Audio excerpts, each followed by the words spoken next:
On our way to Davangere, after visiting the Halibut Hoysaleshwara temple, we took a slight detour and visited the Belur Chennakesava temple, which is about 17 kilometers away. Chennakesava temple, also called Vijayanarayana temple of Belur, is a 12th century Hindu temple in Hassan district of Karnataka state. It was commissioned by King Vishnuvardhana in 1117 AD on the banks of the Yagachi river in Belur, an early Hoysala empire capital.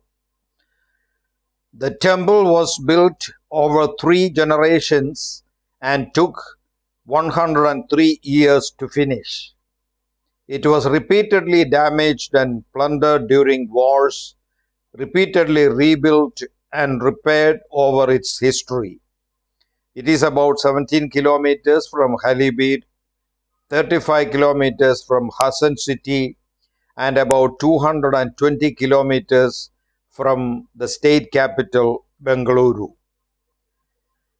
Chennakesava, literally meaning handsome Keshava, is a form of the Hindu god Vishnu. The temple is dedicated to Vishnu and has been an active Hindu temple since its founding. It is reverentially described in medieval Hindu texts and remains an important pilgrimage site in Vaishnavism. The temple is remarkable for its architecture, sculptures, reliefs, friezes, as well as its iconography, inscriptions, and history. The temple artwork depicts scenes of secular life in the 12th century, dancers and musicians, as well as a pictorial narration of Hindu texts such as the Ramayana, the Mahabharata, and the Puranas through numerous friezes. It is a Vaishnava temple that reverentially includes many themes from Shaivism and Shaktism, as well as images of a Jaina from Jainism and the Buddha from Buddhism. This has been declared as a World Heritage Site by UNESCO in 2023 as part of the sacred ensembles of the Hoysalas. The Chennakesava temple is an active Hindu temple and a major Vaishnava pilgrimage site. It is located on the banks of Yagachi River, also called Badari River in historic texts, a tributary of Hemavati River.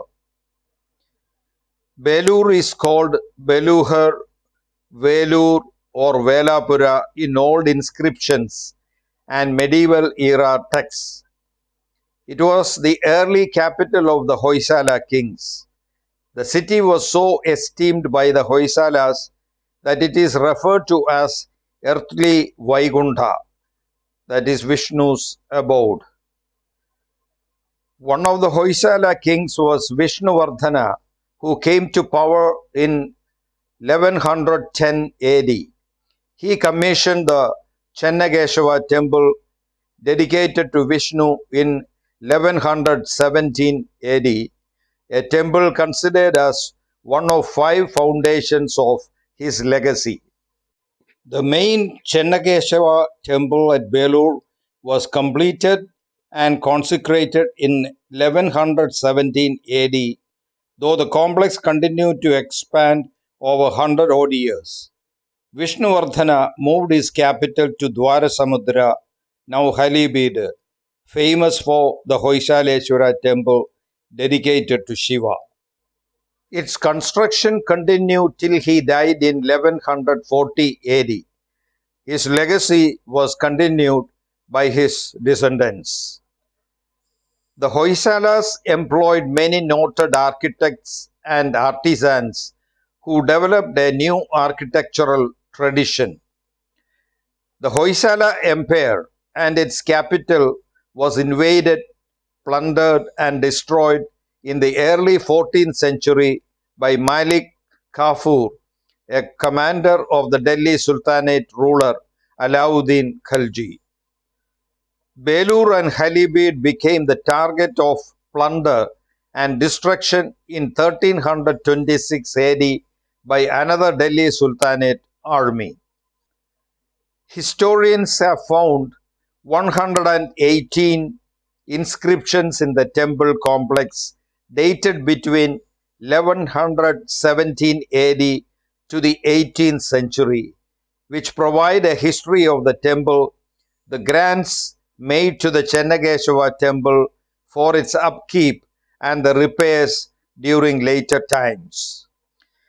The temple premises were again damaged after the destruction of Vijayanagara Empire by a coalition of sultanates.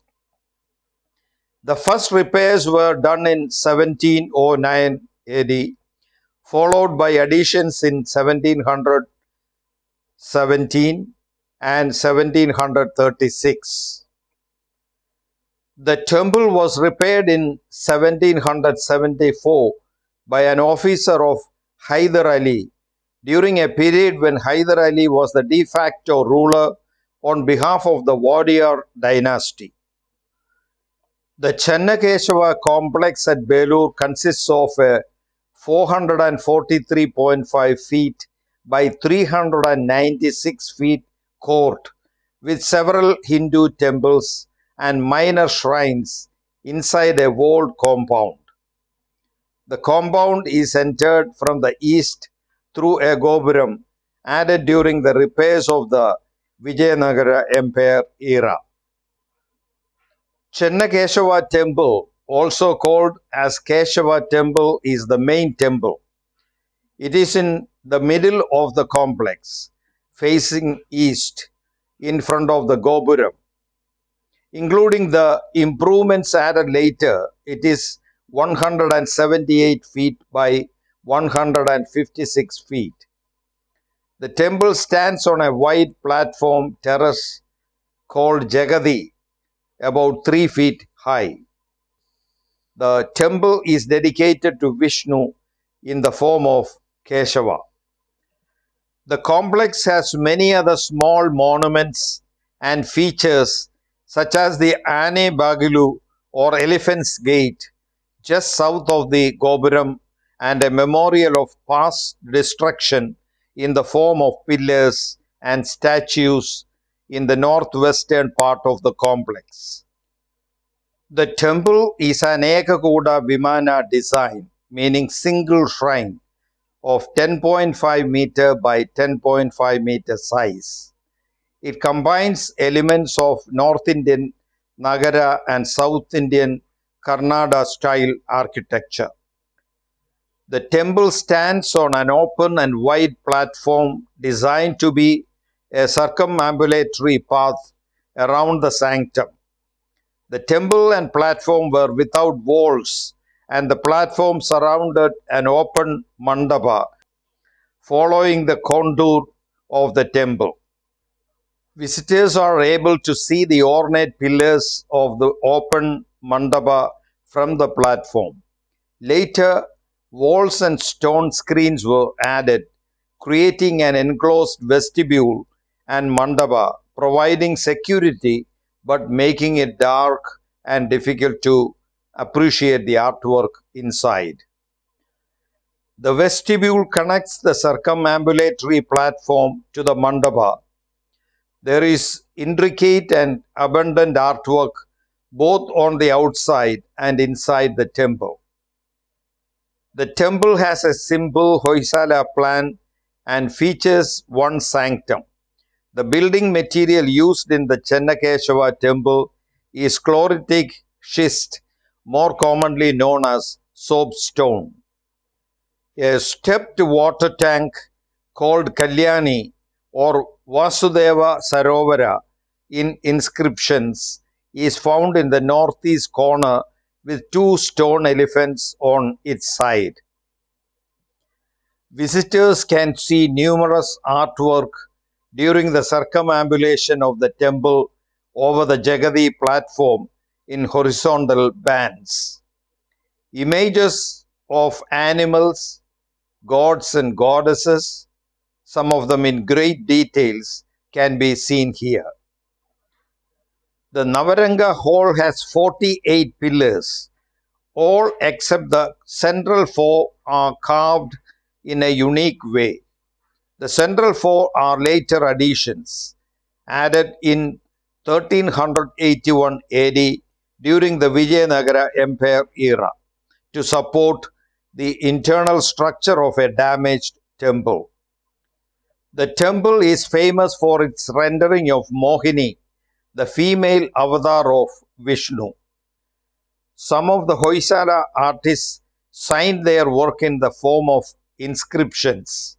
In doing so, they sometimes reveal details about themselves, their families, guilds, and place of origin. Stone inscriptions and copper plate inscriptions provide more information about them.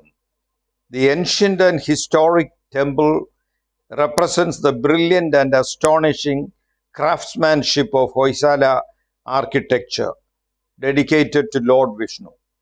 The stories from Ramayana and Mahabharata are also depicted here.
After the visit to the temple was finished, we proceeded to our onward journey to Davangere, passing through Chikmagalur, the famous land of coffee.